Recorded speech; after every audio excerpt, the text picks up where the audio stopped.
Hi everyone, this is day 5 and 6 of the personal art retreat, but it's day 2 and 3 of the 3-day table runner with the Roxy girls. So I'm recapping as I'm back home, and I just wanted to put in some photos of the work that inspired us by Rachel, Juju and Sarah that they had out on the table. But also, first off, I need to shout out to Kerry, who I forgot to catch Kerry's name. Sorry, Kerry. So shout out to you. Now, I'll do a voiceover of the photos, but what I wanted to do was talk a little bit about, I did show you this, just the generosity of people. So this was, I think I might have said Jonan, but it's Jean Ann. So thank you, Jean Ann. It was just, I can't even, it was just so absolutely beautiful. And look at this, isn't this just divine? Dawn came around with a box of all these little micey pin cushions. I think she said that it was walnut shells in the base, so it's got wadding up the top. But look, all the trouble for all of the ladies. She made one for everyone. And look, isn't that gorgeous? But we noticed mine also had a little tail with a little matching part. So thank you so much, Dawn. Little things like that are what makes these, all tingles, but like, this is what makes Green Door so special.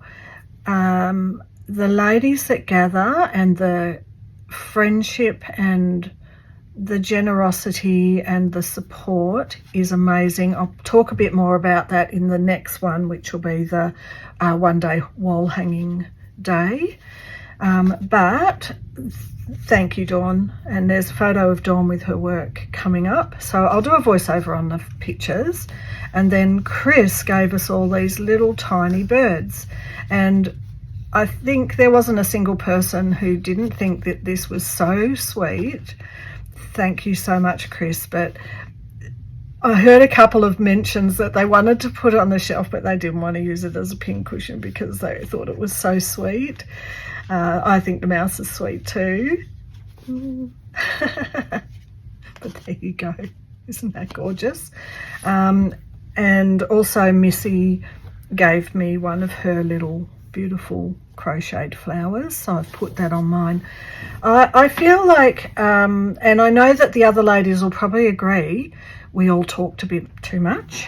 We had a bit too much of a fun time. And so I just felt like I was so slow. Some people were getting so much down.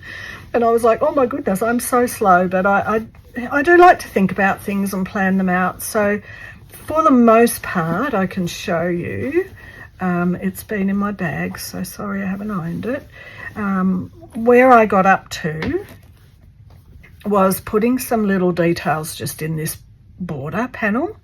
I already from the start was not doing a Christmassy one, but I love red, so I'm happy to put reds and pinks in. So I got some Canthor stitching done.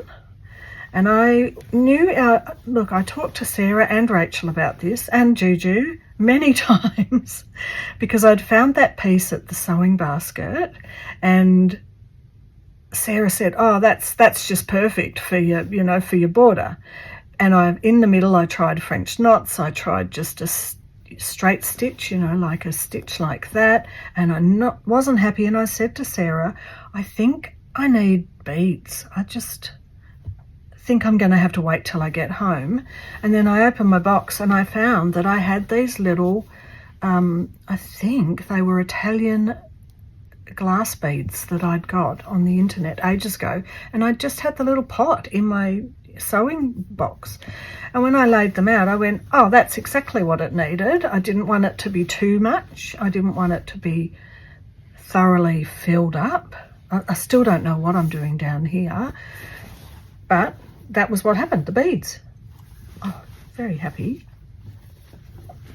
I did little bit of detail here. I was enjoying this chartreuse colour so much because it was breaking up that concept. Well, for me personally, I mean, other people did Christmassy ones and had amazing Christmas trees on the edges and stuff like that, which was great. Not my thing, but that's okay. This is the beauty of it. We all made comments, especially on the table runner day, how we can get a pack that's the same and yet all our work is so different. And some is finely detailed and some is more creative, and every single person does something different. So here's what I've done. To match the chartreuse, I'll see if you can see it. I've used a gold thread and a brown Appleton's wool, and I mix the three together so they're all gone through each of the edges, because like I say, I was enjoying adding these other colours just to get a little bit away from Christmas, which is the same. So these matched that wool colour combination. So I've got my one little French label, laundry label. This beautiful piece was in my pack.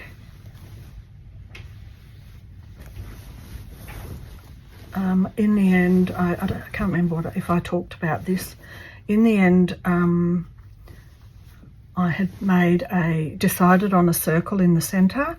I didn't do the last day, which was the wreath making day, but Sarah said she was going to make a wreath. I can't remember if I said that in the last video. I might have.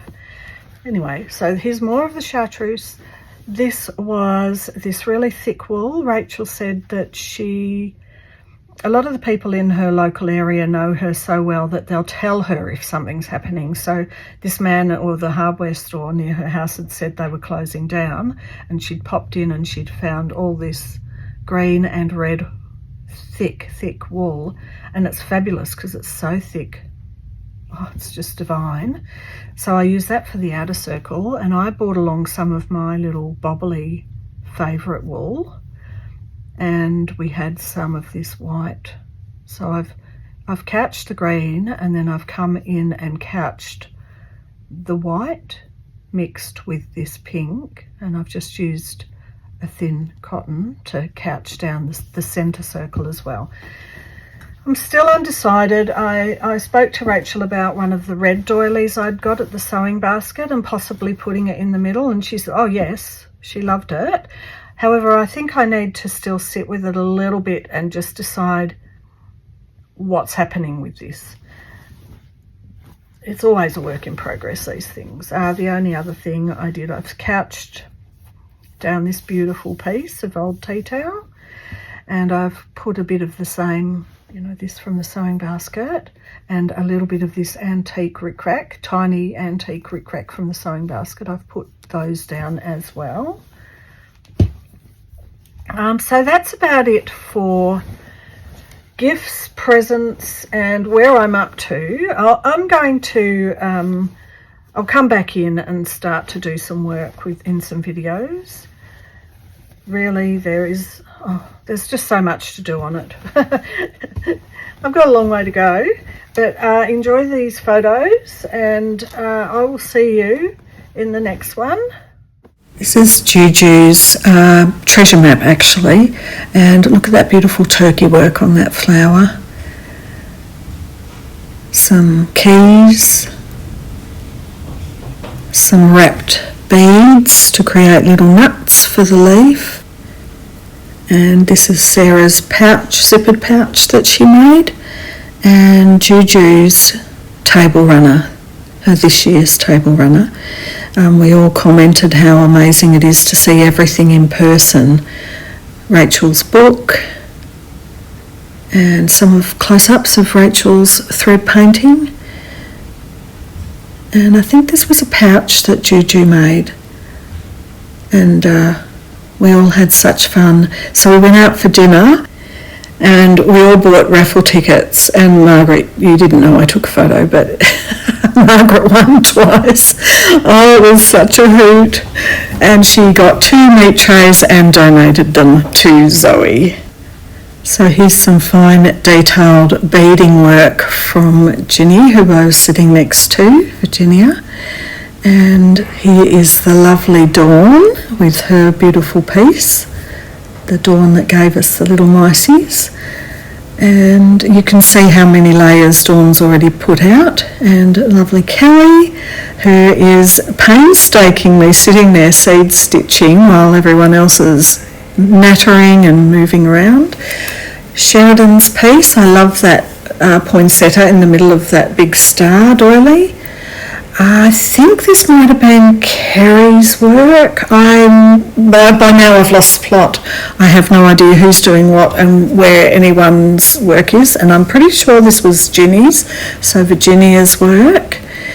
And I cannot remember whose this was that I took a photo of. So here's my work at the end. Obviously a lot to go still, and what a special 3-day workshop that was. Just thoroughly enjoyed it, and I'll be back to show you what we did on the 1-day wall hanging, which you'll be surprised how many people changed what they were doing. So I'll see you in the next one. Thanks for being here. I'm really grateful, and bye for now.